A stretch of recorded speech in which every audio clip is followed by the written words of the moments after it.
नमस्कार दोस्तों, स्वागत है आपका अपने चैनल रिश्तों की कहानियाँ पर। आप सुन रहे हैं मन को छू लेने वाली पारिवारिक प्रेम कहानी ऐ मेरे दिल बता सीज़न 2।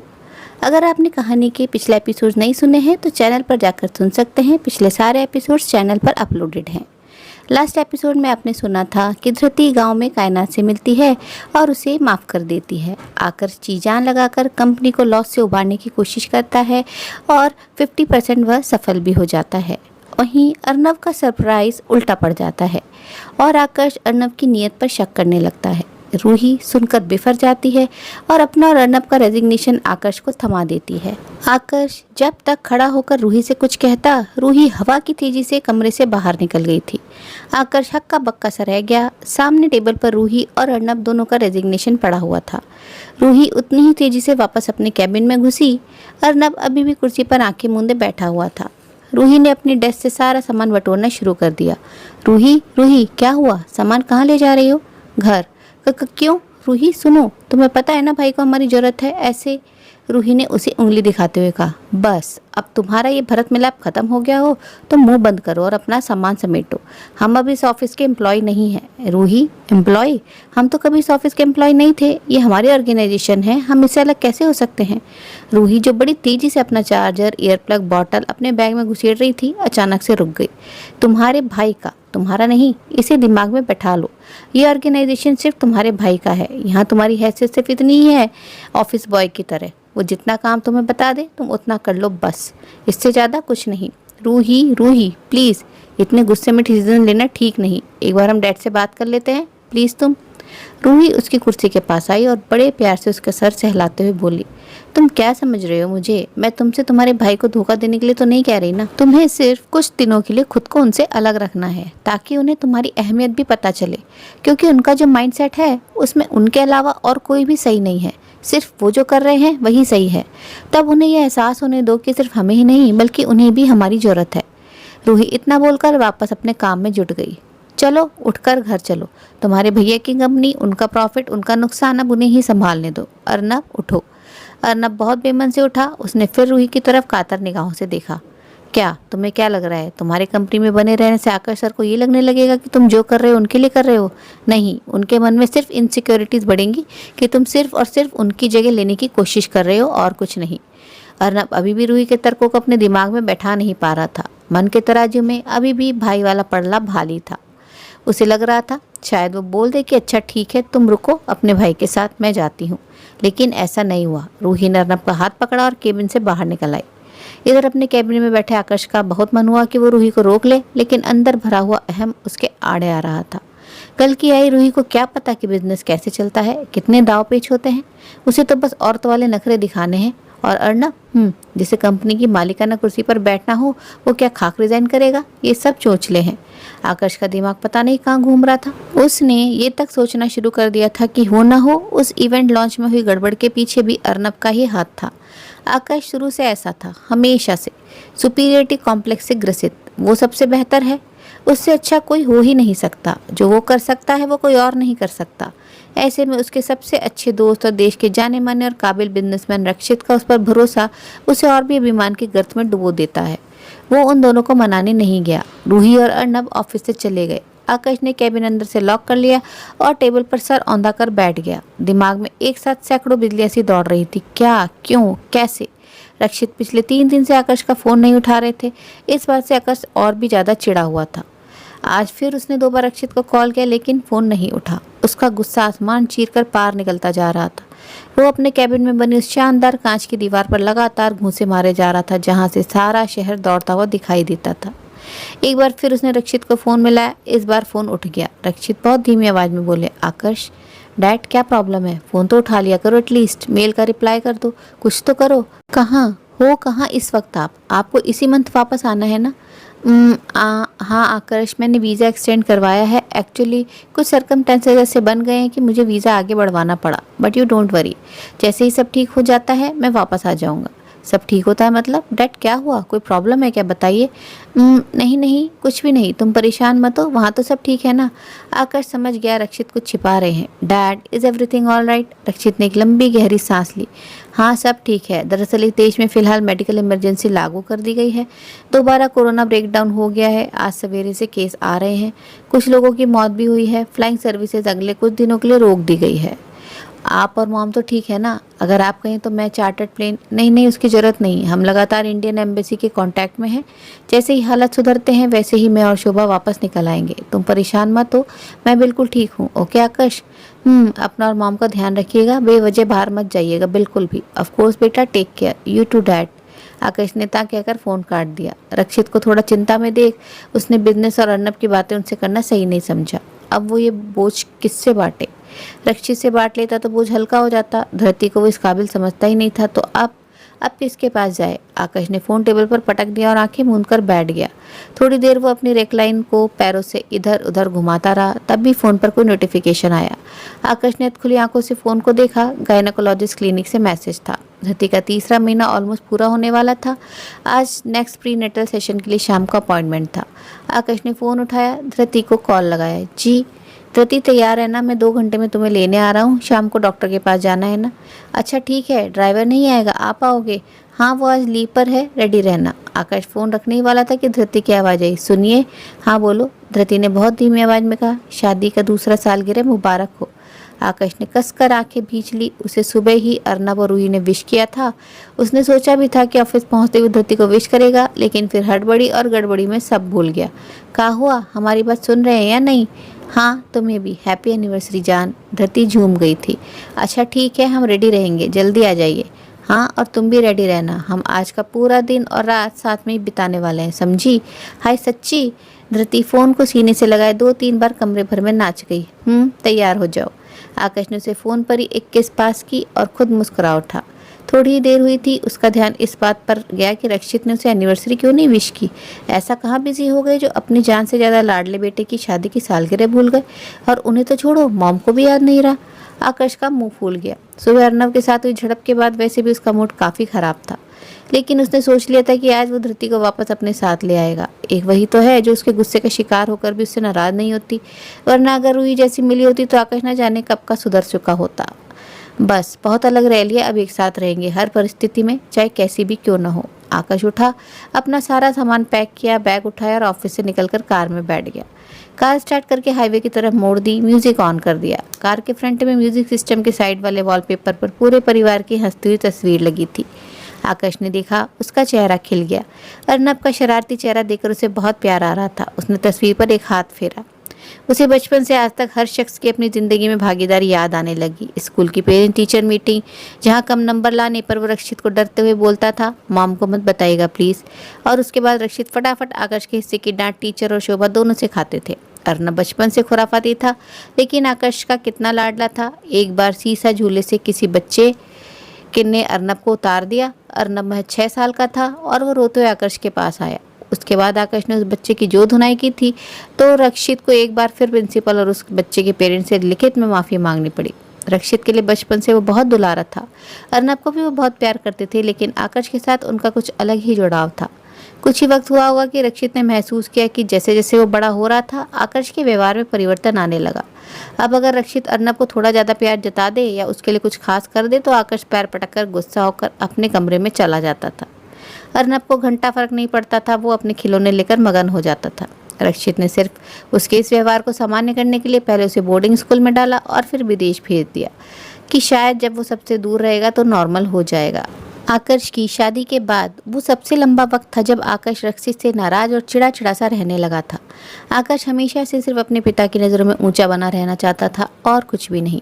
उसे पैसों या कंपनी का या किसी और चीज़ का मोह नहीं था, लेकिन अपने पिता और समाज की नज़रों में वो बेहद सफल व्यक्ति बनना चाहता था।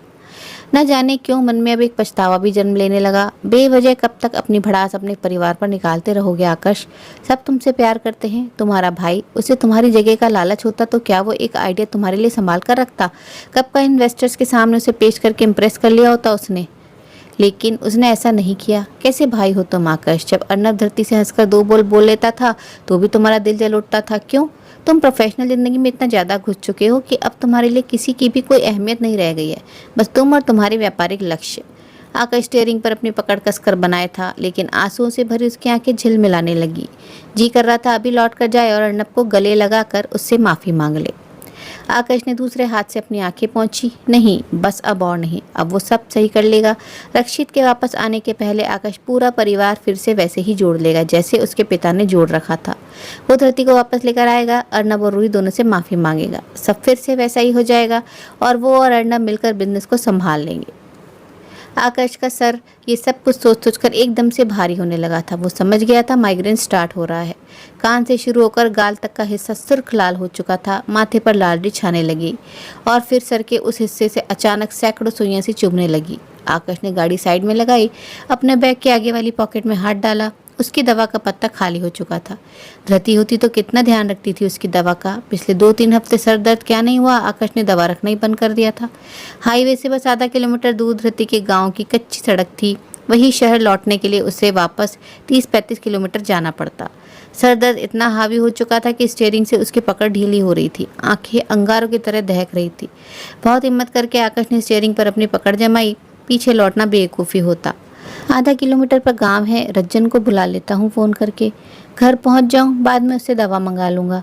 या अर्नब को बुला लूँ, वो शहर से आएगा यहाँ, उसे भी ट्रैफिक में 2-2.5 घंटा लग ही जाएगा। लीव इट, मैं ज़्यादा किलोमीटर की तो बात है, एक बार कच्चे रास्ते पर घुमा लें, फिर रज्जन आ ही जाएगा।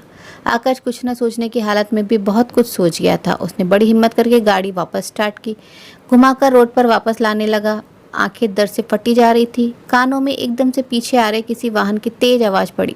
वो ओवरटेक करने के लिए इंडिकेटर दे रहा था। तेज चीखता हुआ हॉर्न, इतनी तेज मानो कान के पर्दे ही फाड़ देता है।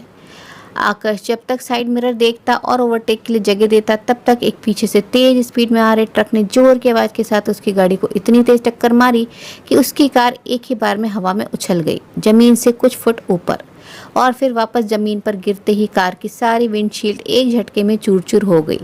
ट्रक भी आगे से बुरी तरह क्षतिग्रस्त हो गया। बड़े शौक से खरीदी हुई उसकी 5 करोड़ की शानदार सी स्पोर्ट कार के एयरबैग्स ने खुलने में 1 मिनट का वक्त लगा दिया और ये 1 मिनट, पूरा 1 मिनट किसी की जिंदगी और मौत का सवाल बन गया। ओह माय गॉड, इतना सर दसकर कहाँ चली मैडम जी? कायनात ने घर के अंदर कदम रखते ही सच समझकर बैठी धरती पर सवाल दाग दिया। धरती शर्मा गई। वो आज हमारी शादी का दूसरा सालगिरह है ना, एनिवर्सरी हैप्पी वाली, तो ये आज हमें लेने आ रहे हैं, घुमाने ले जाएंगे ना साथ में। क्या बोली तुम? आकाश सर आ रहे हैं यहाँ? तो मेरा क्या होगा?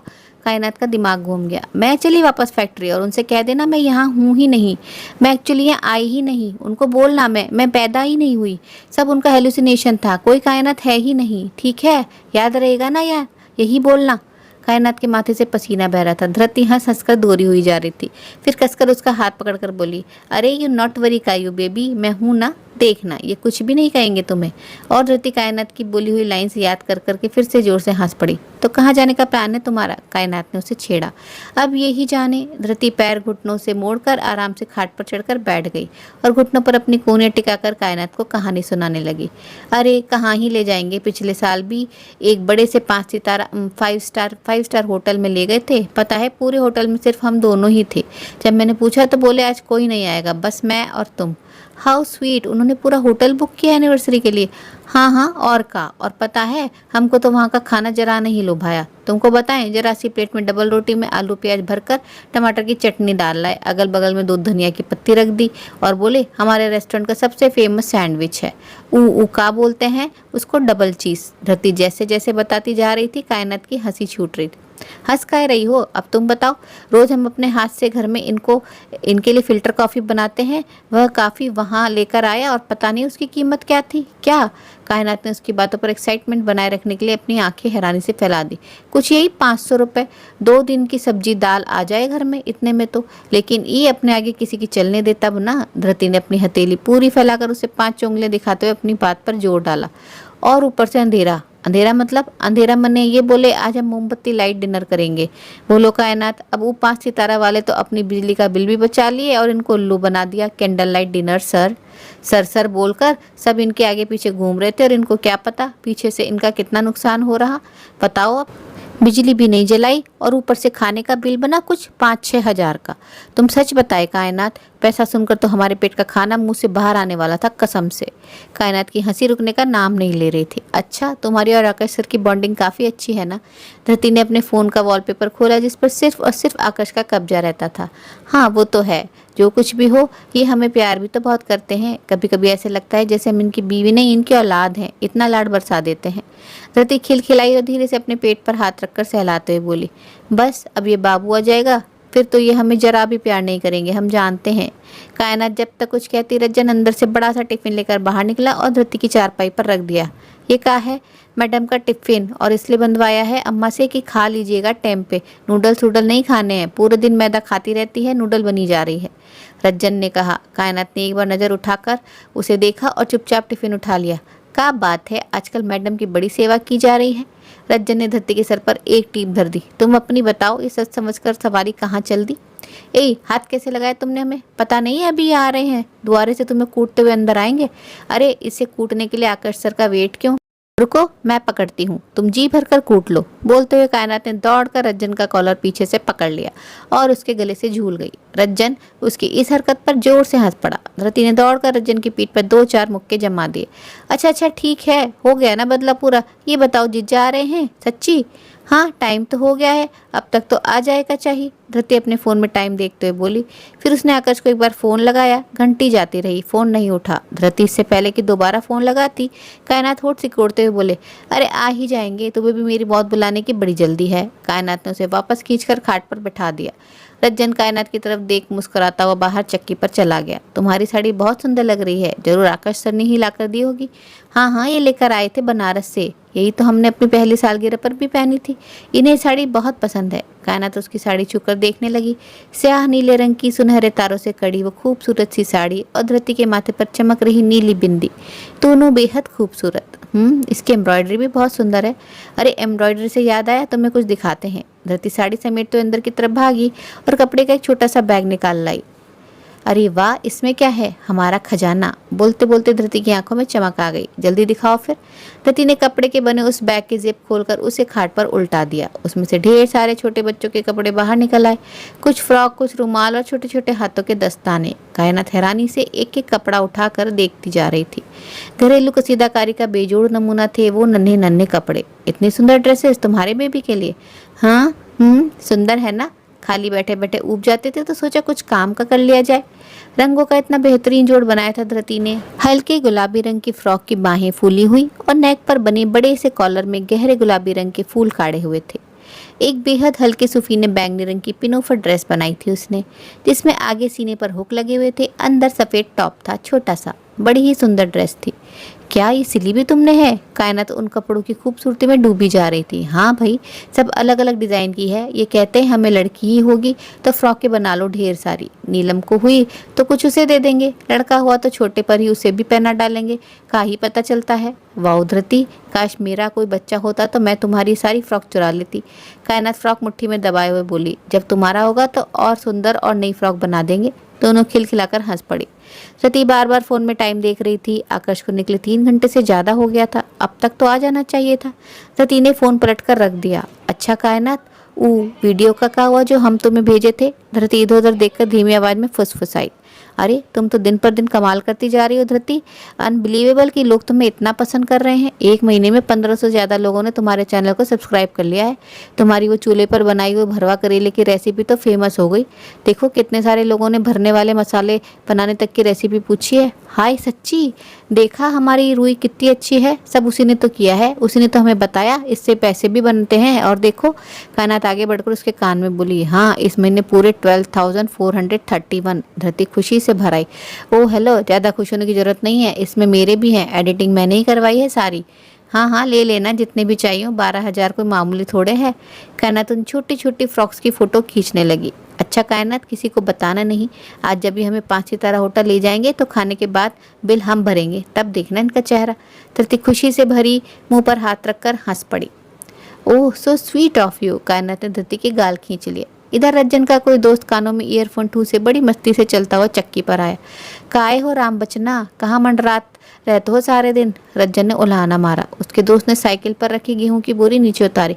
कछु नाई रे, बम्बा तक गए रहन। पता चला एक ठो गाड़ी पलट गई हाईवे पर, तो उहे हु देखन चले गए रहन।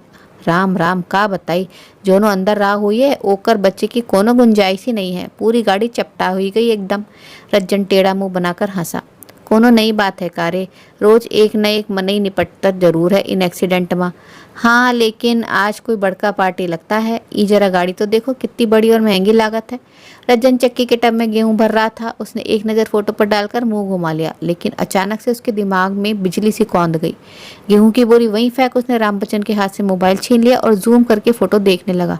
ऐसी बिल्कुल ऐसी ही एक कार तो जीजा के पास भी है। रानो बोली है वो गांव ही आ रहे हैं। कहीं नहीं छी, जीजा थोड़ी ना होंगे। ऐसी गाड़ी का कानपुर में और किसी के पास ना होगा, जरूर कौन और होगा। जब कुछ अनहोनी की आशंका होती है तो मन एक झटके में इतना स्वार्थी बन जाता है, दूसरे का बुरा सोच लेगा लेकिन किसी अपने का नहीं। रज्जन का भी वही हाल था। रज्जन मन ही मन में बुदबुदाया और राम बच्चन के हाथों में फोन घुसेड़ जल्दी से बाहर की तरफ भागा। धरती अभी भी आंगन में खाट पर कायनात के साथ बैठी गप्पे मार रही थी और बार बार फोन उठाकर टाइम पर झुंझला जाती थी। रज्जन बाइक पर बैठा और खेतों की मेड़ों से होते हुए हाईवे की तरफ बाइक भगा दी। उधर हाईवे पर कार के चारों तरफ भीड़ जमा हो चुकी थी। लोग मोबाइल फोन से तस्वीरें खींच रहे थे, कोई वीडियो बना रहा था। अंदर जो शख्स है वो जिंदा भी है या नहीं ये जानने के लिए बहुत कम ही फिक्रमंद दिख रहे थे। पुलिस चौकी थोड़ी दूर थी। पुलिस आकर सबको दूर हटा रही थी। एम्बुलेंस को कॉल हो चुका था। पुलिस ने कार का ड्राइविंग साइड का दरवाजा चेक किया जो बुरी तरह क्षतिग्रस्त हो चुका था। खुलने की कोई गुंजाइश नहीं देखकर मेटल कटर मंगवाया गया और दरवाजे को बड़ी मुश्किल से काटा गया। खुलते ही आकाश का एक खून से लथपथ हाथ बाहर निकल आया। एयरबैग्स के चलते उसका चेहरा इस गुब्बारे नुमा चीज ने धंसा था जिसे धीरे धीरे बाहर खींचा गया। एयरबैग्स खुलने में हुई देरी की वजह से विंडशील्ड का कांच के टुकड़े शरीर के ऊपरी हिस्से में जगह जगह धंसे हुए थे। सफेद शर्ट खून से सनी हुई थी। कांच का एक बड़ा सा टुकड़ा सीने और पेट के बीच में धंसा हुआ था। एयरबैग्स खुलने की वजह से और गहराई में शरीर में घुस गया था। बाकी जो भी इंटरनल डैमेज हुआ हो उसे सिर्फ डॉक्टर ही बता सकते थे। पुलिस ने नब्ज चेक की जो बहुत ही धीमी धीमी सी चल रही थी। जेब में हाथ डाला तो फोन निकल आया। आकाश की उंगलियों से खून पहुंचकर उसकी फिंगरप्रिंट की मदद से फोन खोला गया। सबसे आखिर डायल किया गया नंबर धरती का ही था जिस पर वाईफाई लिखकर आ रहा था। पुलिस ने उसी नंबर पर फोन घुमाया। धरती ने एक बार फिर से जैसे ही टाइम देखने के लिए फोन उठाया, फोन की घंटी बजी। हस्बैंड जी, धरती खुशी से खाट से उछल पड़ी। देखो देखो, लगता है ये बाहर आ गए। कायनात भी डरते हुए उठकर खड़ी हो गई। किसी कार के आने की आवाज़ तो आई नहीं। कायनात बोली। धरती ने फोन नहीं उठाया, ऐसे ही द्वारे तक दौड़ गई। बाहर कोई नहीं था, वही सन्नाटा। सामने खड़ा बरगद का पेड़ जिसकी जड़ें हवा में इधर उधर झूल रही थी। 4.5 घंटे बीत चुके थे। धरती जब तक फोन उठाती फोन कट गया। उसने जल्दी से वापस नंबर डायल किया। फोन उठते ही बोल पड़ी, हेलो हेलो। हाँ हाँ, हमें सुनाई दे रहा है, आप कौन बोल रहे हैं? आकाश के फोन पर कोई अनजान आवाज़ सुनकर धरती चौंक गई। जी, ये नंबर जिनका है उन्हें आप जानती हैं? जानते हैं, हाँ हाँ हाँ, पति हैं हमारे। काहे, आप कौन बोल रहे हैं? जी, मैं यहाँ का पुलिस इंचार्ज। आपके हस्बैंड का हाईवे पर एक्सीडेंट हो गया है, आप तुरंत शहर के अस्पताल में पहुँचिए, हम उन्हें वहीं ले जा रहे हैं। धरती की आंखों के सामने अंधेरा सा छा गया। 2 मिनट उसे यकीन ही नहीं हुआ उन शब्दों पर जो उसने अभी अभी सुने थे। का बोले? इनका एक्सीडेंट? सच? नहीं नहीं, झूठ बोल रहे हैं आप। मैडम, आप बहस के बिना अस्पताल आ जाइए ताकि उन्हें समय पर उचित इलाज दिलाया जा सके। पुलिस वाले ने फोन काट दिया। धरती के हाथ से फोन छूटकर जमीन पर गिर गया और 2 टुकड़ों में खुलकर बिखर गया। खुद धरती को अपनी नजरों के सामने सब घूमता सा नजर आने लगा। फोन गिरने की आवाज सुनकर कायनात अंदर से दौड़ती हुई बाहर आई। धरती, क्या हुआ? धरती ने गर्दन घुमाकर कायनात को देखा। कुछ बोलने की कोशिश की पर लफ्ज होठों से बाहर नहीं निकल पाए। उससे पहले कि वो जमीन पर गिरती, कायनात ने पीछे से उसे पकड़ लिया। धरती, क्या हुआ? किसका फोन था? बोलती क्यों नहीं?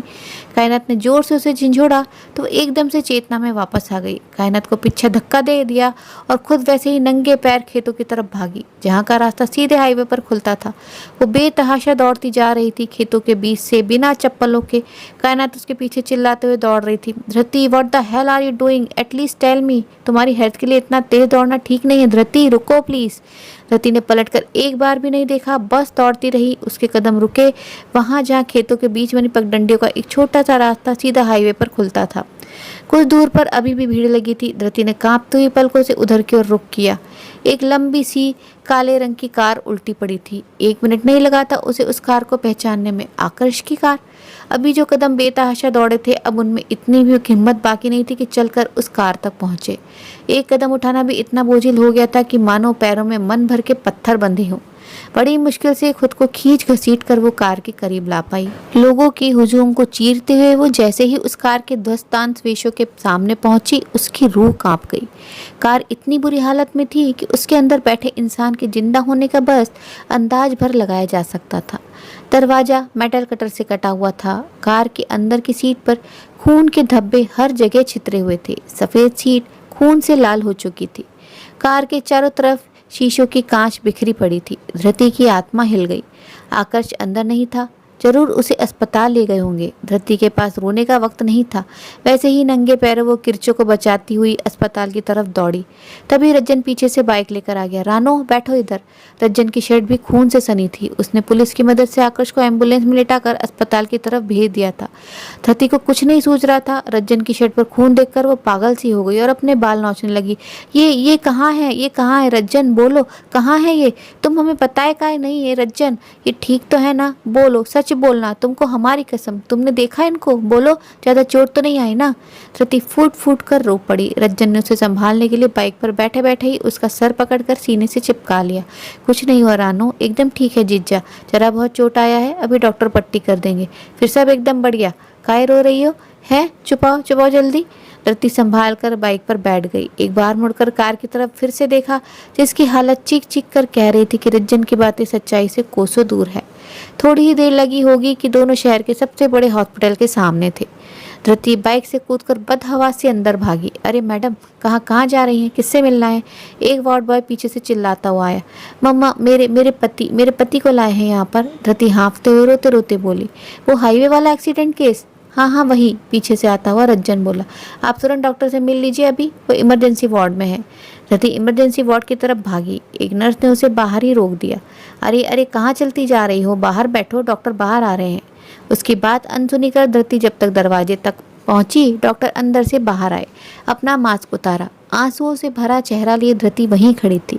डॉक्टर के दोनों हाथ पकड़कर वहीं लटक सी गई। डॉक्टर साहब, ये ठीक तो है ना? बताइए, बोलिए। वो आगे कुछ कहती, इससे पहले डॉक्टर ने हाथ दिखाकर उसे चुप रहने का इशारा किया। आप पेशेंट को जानती हैं? हाँ, पति हैं वो मेरे। आपके हस्बैंड बेहद क्रिटिकल कंडीशन में है। पहले तो उन्हें 2 मेजर और 3 माइनर फ्रैक्चर हुए हैं। हम उन्हें अभी के अभी दिल्ली रेफर कर रहे हैं। आप तुरंत उन्हें दिल्ली के इस अस्पताल में ले जाइए। उसे तुरंत सीरियस ऑपरेशन की जरूरत है। हमने बाहर दिख रहे कांच के सारे बड़े टुकड़े निकाल दिए हैं, लेकिन कुछ टुकड़े शरीर में घुसने के बाद अंदर ही टूट गए हैं, जिसकी वजह से इंटरनल ब्लीडिंग हो रही है। सीने के पास घुसे कांच के टुकड़े ने रिब केज को तोड़ दिया है। वहां से हम कांच के टुकड़े बाहर नहीं निकाल पाए हैं। आप तुरंत उन्हें दिल्ली ले जाइए। डॉक्टर साहब, एक बार चेहरा तो दिखा दीजिए उनका। सॉरी मैम, अभी ड्रेसिंग चल रही है, अभी आप अंदर नहीं जा सकती। धृति पागल सी हो गई। उसे कुछ समझ नहीं आ रहा था, सिवाय रोने के। वो खुद को संभाल ही नहीं पा रही थी। रज्जन उसके कंधों पर हाथ रखे खड़ा था। कुछ ही मिनटों में धृति ने रोना एकदम से बंद कर दिया। अपने आंसू पहुंचे। रज्जन से उसका फोन मांगा और तुरंत अर्नब को फोन लगाया। अर्नब और रूही घर लौट चुके थे और मूड खराब होने की वजह से अपने कमरे में सोने चले गए थे। बहुत गहरी नींद में धृति के फोन की आवाज से उसकी आंख खोली। धृति, इतने दिनों बाद कैसी हो? धरती से कुछ बोला न गया। खुद को बहुत संभालते हुए भी वो फफक पड़ी। अर्नब, अर्नब। धृति की आवाज़ सुनकर अर्नब हड़बड़ाकर बेड से नीचे उतरकर खड़ा हो गया।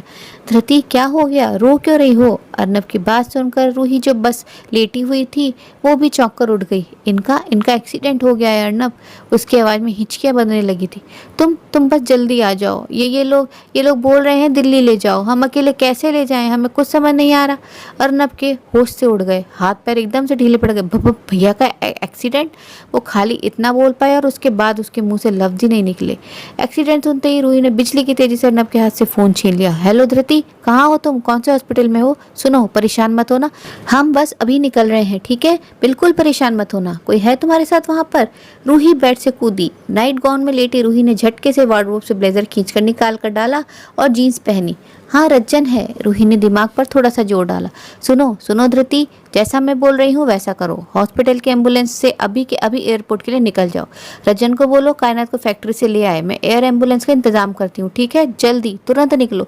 रूही ने फोन काटा और ड्रॉर से कार्ड समेटने लगी। अर्नब अभी भी वैसा ही बैठा था। उठो अर्नब, हमें तुरंत निकलना है।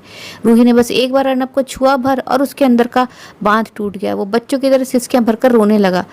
ये सब मेरी वजह से हुआ है रूही, मैंने उन्हें अकेले छोड़ा ना, देखो क्या हो गया ये सब। रूही ने जल्दी से उसे जबरदस्ती उठाते हुए कहा, रोने का टाइम नहीं है अर्नब, तुरंत निकलो, हमें अभी तुरंत एयरपोर्ट पहुंचना है। अर्नब जैसे तैसे खुद को संभाल कर उठ खड़ा हुआ, लेकिन उसकी हालत देखकर रूही खुद ड्राइविंग सीट की तरफ बैठ गई और कार तेजी से एयरपोर्ट की तरफ मोड़ दी। बीच बीच में लगातार फोन पर धरती और डॉक्टर से बात भी कर रही थी। रज्जन कायनात को बुलाने के लिए वापस चला गया। धरती वहीं बैठी रही। रूही ने डॉक्टर्स को आकाश को एम्बुलेंस के थ्रू एयरपोर्ट भेजने को बोल दिया था। आकाश को स्ट्रेचर पर बाहर निकाला गया। डॉक्टर्स ने काफी सलीके से पैर और हाथ में टेम्परेरी प्लास्टर किए थे। काफी जगह ड्रेसिंग हुई थी।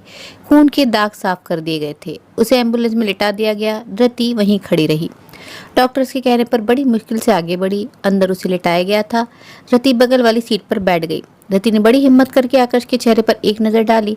चेहरे आंख से लेकर होठों तक सूजा हुआ था। किसी चीज़ के आंख में तेजी से टकराने की वजह से आंख काली पड़ गई थी। आंखें बंद थी। शरीर जगह जगह पट्टियों से ढका था। आकाश हॉस्पिटल गाउन में था। धरती का जी कर रहा था वो उसे लिपट कर रोए और पूछे ऐसा कौन सा गुनाह कर दिया जिसकी आकाश उसे अब ये सजा दे रहा है। ये लीजिए, पेशेंट का सामान है। एक नर्स ने उसे आकाश के खून से सने हुए शर्ट, पैंट, ब्लेजर, उसकी घड़ी, लैपटॉप का बैग, मोबाइल, पर्स और हाथ की तीसरी उंगली में पहनी हुई सगाई की अंगूठी जो प्लास्टर करते समय हटा दी गई थी, वो सब धरती को सौंप दिया। धरती ने कपड़ों को देखा। कांच के टुकड़ों ने शर्ट और ब्लेजर के तो चीथड़े कर दिए थे। सफ़ेद शर्ट अब लाल रंग में थी। आकाश की घड़ी की स्क्रीन टूट गई थी। उसके मोबाइल और पर्स जेब में होने की वजह से सेफ थे। इससे पहले कि एम्बुलेंस चलती, वहां की नर्स ने दोबारा उसे बुलाया। मैडम मैडम एक्सक्यूज मी, जाने से पहले बिल पे कर दीजिए। धरती हक्की बक्की सी रह गई। बिल? लेकिन हमारे पास अभी पैसा नहीं है। हम अपने भाई को बोल देंगे, वो अस्पताल आकर दे जाएगा। नो मैम, पेशेंट को ले जाने से पहले फर्स्ट एड, प्लास्टर और ड्रेसिंग का चार्ज आपको देना ही होगा। अभी अभी कहाँ से दे दें? धरती की आंखें भर आई। अभी तो हम ऐसे ही चले आए हैं घर से। आप विश्वास करो, हम आपको पैसा दे जाएंगे। चाहो तो कहीं लिखवा लो हमसे, पर अभी जाने दो। Sorry madam, we can't do that. Dharti रोते रोते रज्जन को फोन मिलाने लगी। सुनो रज्जन, अम्मा से कह देना नकद पैसा भिजवा दे, कुछ 10-12 हज़ार। मैडम कैश नहीं है तो आप ऑनलाइन पेमेंट कर दीजिए, हम कार्ड एक्सेप्ट करते हैं।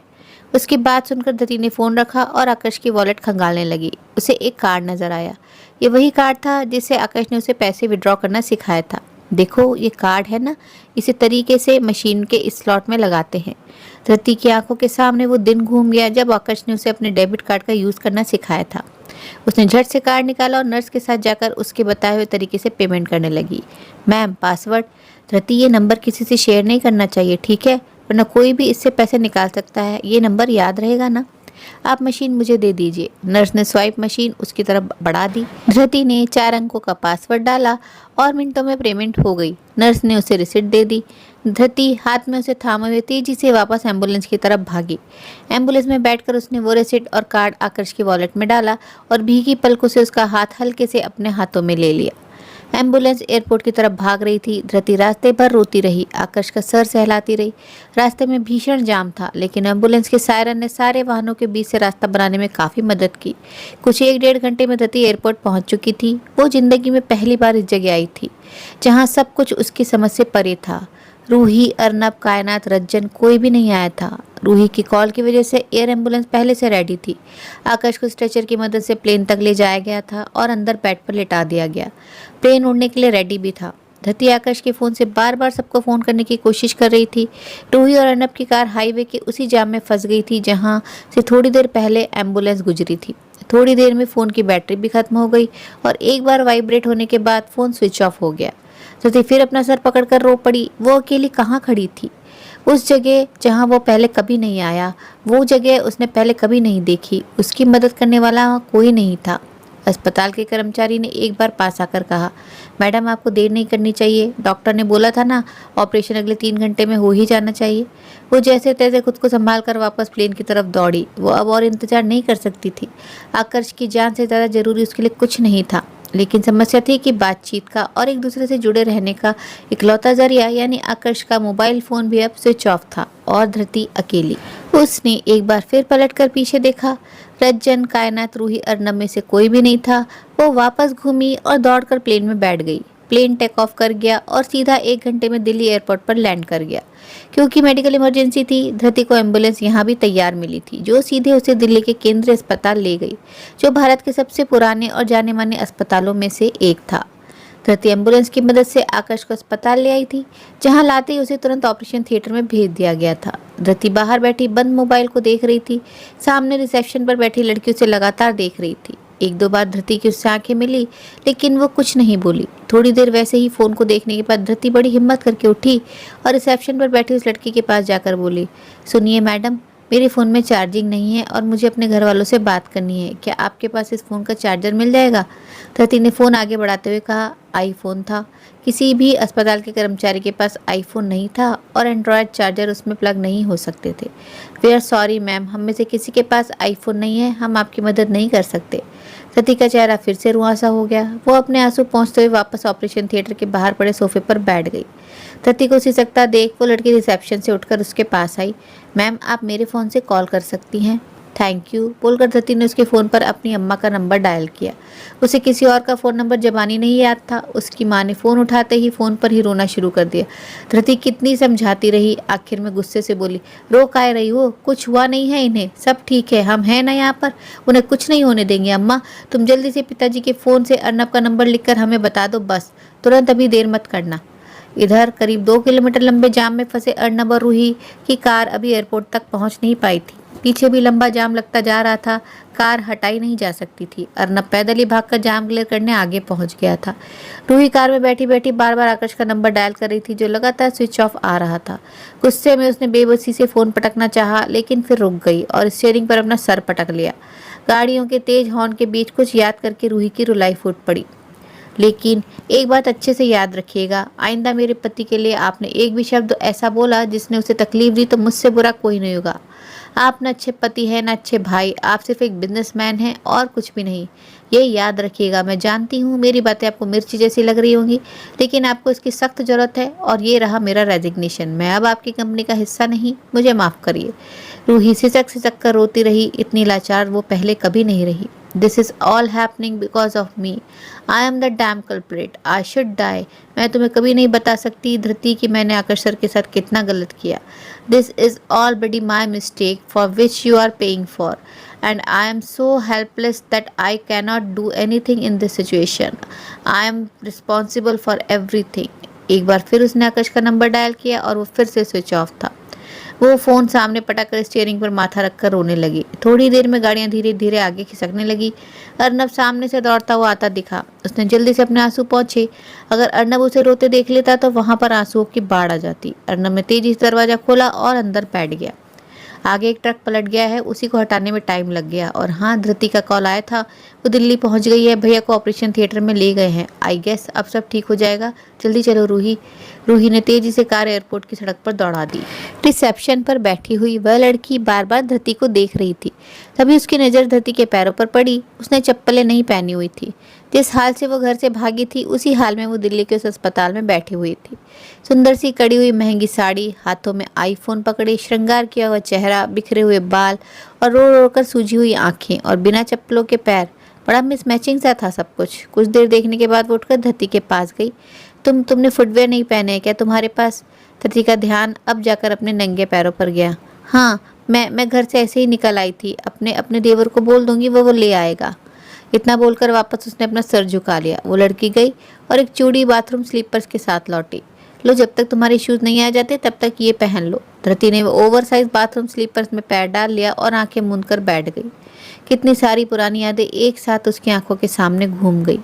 वो पहली बार जब अपनी सगाई में उसने आकाश को देखा था, लंबा सा, सुंदर सा, गोरा चिट्टा, एकदम सफ़ेद मोर के पंखों जैसा, लेकिन उतना ही गुस्सैल। धरती को तो पहली नज़र में ही प्यार हो गया था, लेकिन आकाश कितना खड़ूस था तब। एक बार भी धरती को देखता तक नहीं था। शादी तक में भी वही हाल था उसका। लेकिन फिर धीरे धीरे कैसे उसने अपनी मासूमियत से अपने पति का दिल जीत लिया था। कैसे आकाश गाँव में बस उसके पीछे पीछे ही घूमा करता था, जब देखो तब। धरती भी बावरी हुई जाती थी। कैसे गांव में पहली बार छत पर आकाश ने ब्लेड से अपने हाथ पर रानो लिखा था और अपने प्यार का इजहार किया था। धृति की बंद आंखों में नमी उभर आई। कैसे उसने धरती के होठों को पहली बार बारिश में चूमा था, अपने खून से सनी हथेलियों में धरती के चेहरे को पहली बार थामा था। धरती को उस दिन पता चला था प्यार क्या होता है। कैसे हल्दी वाले दिन आकाश के माथे पर एक खरोच भर देखकर उसका दिल मुंह को आ गया था। और आज आज कितनी बेबस है वो। आज तो आकाश को वो हल्दी वाला दूध भी नहीं पिला सकती ठीक करने के लिए। दूध पीते वक्त कैसा गंदा सा मुंह बनाता था आकाश। धरती की आंखों के सामने आकाश का हंसता मुस्कुराता खिलखिलाता गुस्साता हुआ चेहरा तैरने लगा। उसकी सिसकियां फिर से रोने में बदल गई और वहीं सोफे के कोने में सिमटी हुई फफक कर रो पड़ी। अपने घुटनों को सोफे के ऊपर समेटकर उस पर सर रखकर और रोती रही। रात का एक पहर बीत चुका था। पूरे 1 घंटे में ऑपरेशन थिएटर की लाइन बंद हुई और डॉक्टर बाहर आए। धरती जो रोए जा रही थी चौंक कर खड़ी हुई और डॉक्टर के पास जाकर फिर रो पड़ी। ये कैसे है डॉक्टर साहब, अब तो ठीक है ना? बताइए ना, हम मिल रहे अंदर आकर, बोल रहे हैं, बात कर रहे हैं आपसे। हमसे तो नहीं बोले पूरे रास्ते। धरती रोते हुए ही बोली। धरती की हालत, उसकी बातचीत से डॉक्टर ने कुछ अंदाजा लगाया और फिर बोले, आपके घर से कोई और नहीं आया? नहीं, बस आने ही वाले हैं, हवाई जहाज में बैठने वाले होंगे। अब बताइए ना ये कैसे है? देखिए, हमने इंटरनल ब्लीडिंग पर काबू पा लिया है, ब्रेथ रेट गिर रहा है, रिब केज में फंसे कांच के टुकड़ों को निकालना असंभव सा दिख रहा है। वो टुकड़ा लंग्स और हार्ट के बीच टच हो रहा है। ऐसे में उसे निकालने के लिए किसी बेहतर एक्सपीरियंस सर्जन की जरूरत है, जो फिलहाल हमारे पास नहीं है। इसलिए अगले 8 से 10 घंटे में एक मेजर ऑपरेशन और बेहद ज़रूरी है। आपको पेशेंट को सिंगापुर ले जाना होगा। हॉस्पिटल की रिक्वेस्ट पर आपका पासपोर्ट और मेडिकल इमरजेंसी वीज़ा तुरंत तैयार करा दिया जाएगा। धरती हक्की बक्की सी उनका मुंह ताकती रह गई। क्या पूरे देश में कोई अच्छा डॉक्टर नहीं बचा है? आप समझते काहे नहीं? हम अकेले कहाँ कहाँ जाएं और ऊपर से मंदबुद्धि हैं। कुछ नहीं समझ आता हमें। बस हमें इतना बता दो, वो ठीक हो जाएंगे ना। अगर अगले 10 घंटे में उनका ऑपरेशन हो गया और कांच का टुकड़ा निकल गया तो आप जितनी देर करेंगी उतना खतरा बढ़ता रहेगा। आपके पेशेंट के पास इतना वक्त नहीं, बाकी आप सोच लीजिए, टीम को बता दीजिए। धरती बेजान सी सोफे पर ही ढह गई। उसकी हालत देखकर न जाने क्यों डॉक्टर को उस पर थोड़ा तरस आ गया। क्या आप आपकी फैमिली में किसी से बात करा सकती हैं मेरी?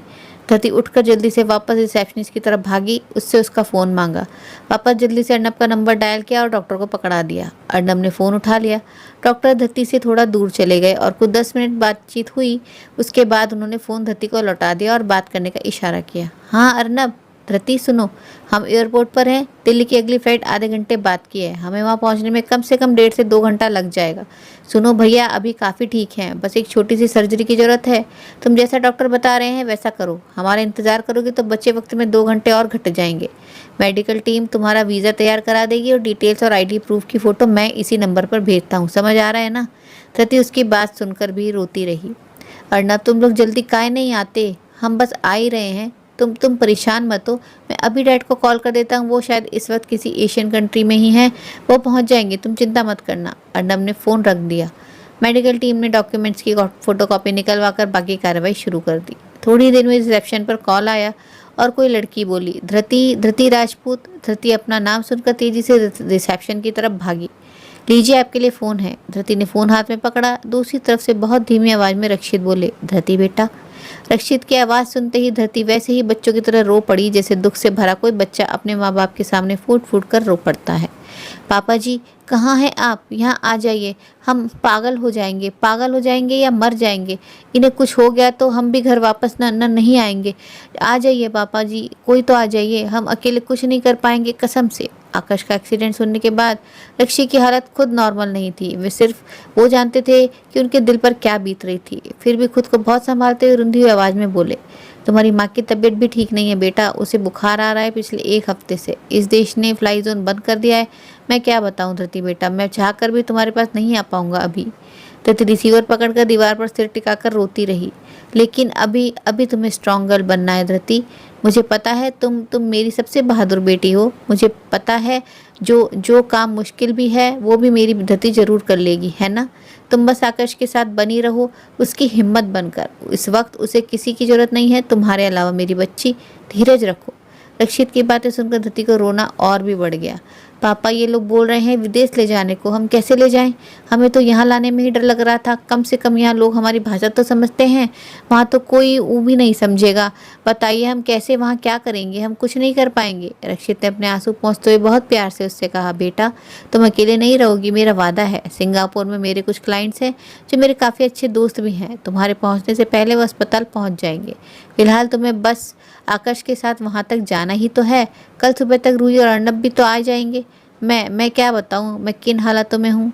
लेकिन तुम चिंता मत करना बेटा, सब कुछ अच्छा हो जाएगा। बस हिम्मत रखो, भगवान का नाम लो और सिर्फ इतना सोचो कि तुम कर सकती हो उसके लिए जिससे तुम प्यार कर सकती हो। करोगी ना? बोलो, तुम बहुत बहादुर हो, घर की बड़ी भी तो हो। अर्नब और रूही तो छोटे हैं तुमसे। बताओ, तुम रोगी तो उन्हें कौन संभालेगा? बोलो बेटा, सिर्फ आकाश की पत्नी नहीं, घर के बाकी सदस्यों के लिए माँ हो तुम। वैसे ही सोचो मेरे बेटे। जाओ, पैसों की और हॉस्पिटल की पेमेंट की चिंता मत करना, बस आकाश के साथ बनी रहना, बाकी मैं और अर्नब देख लेंगे। बोलो बच्चा, जा रही हो ना? रक्षित जानते थे धरती के लिए कितना मुश्किल था, लेकिन जिसके हाथों में साहस का ब्रह्मास्त्र थमा दिया जाता है वो समुद्र पर भी पुल बांध लेते हैं। न जाने कौन सी गुट्टी पिला दी थी रक्षित ने। धरती एकदम से बोली, हाँ जाऊंगी, जरूर जाऊंगी। बस ये लोग कागज बना रहे हैं पापा, इनके फ़ोन में बैटरी नहीं है और हम अपना फ़ोन घर भूल आए हैं। बस इसीलिए डरते हैं, कोई ज़रूरत पड़ी तो कैसे संपर्क साधेंगे। कहते हुए फिर मुंह पर हाथ रखकर रोने लगी। उसका रोना सुनकर रक्षित का दिल मुंह को आया जा रहा था। वो समझ सकते थे धरती किन हालातों से गुजर रही है और ये सब उसके लिए कितना मुश्किल है। बेटा कोई बात नहीं, सुबह तक की ही तो बात है। तुम्हारे पास फ़ोन नहीं है लेकिन तुम्हारे आसपास सबके पास फ़ोन है। बस सबके नंबर नोट करके अपने पास रखना और कोई भी बात हो तो किसी से भी फ़ोन मांग कर सबसे पहले मुझे फ़ोन करना, ठीक है? धरती ने नाक और आंखें पहुँचते हुए हाँ में सिर हिलाया। ठीक है पापा, हम जाते हैं, पहुँच फ़ोन करेंगे। बी स्ट्रांग माई डॉटर, रक्षित बोलते बोलते गला भर आया था। क्या धृति इन मुश्किल हालातों का डटकर सामना कर पाएगी? क्या वो अकेले आकाश को सिंगापुर ले जा पाएगी? इतने भयानक एक्सीडेंट के बाद क्या होगा आकाश का? क्या वो सही हो पाएगा? और क्या होगा धरती का भविष्य अब? जानने के लिए सुनते रहिए ऐ मेरे दिल बता, ओनली ऑन रिश्तों की कहानियाँ पर। और हाँ, जाने से पहले कहानी को लाइक और चैनल को सब्सक्राइब करना ना भूलें ताकि आने वाले सभी एपिसोड्स आप सुन सकें। कहानी अच्छी लगी हो तो कहानी को अपने फ्रेंड्स एंड फैमिली के साथ शेयर ज़रूर करें। आकाश और धरती की जो हालत है, आपके मन में क्या ख्याल आ रहे हैं? कमेंट करके ज़रूर बताएं। तो फिर मिलते हैं कहानी के अगले भाग में कल रात ठीक 9 बजे। तब तक के लिए आज्ञा दीजिए। धन्यवाद।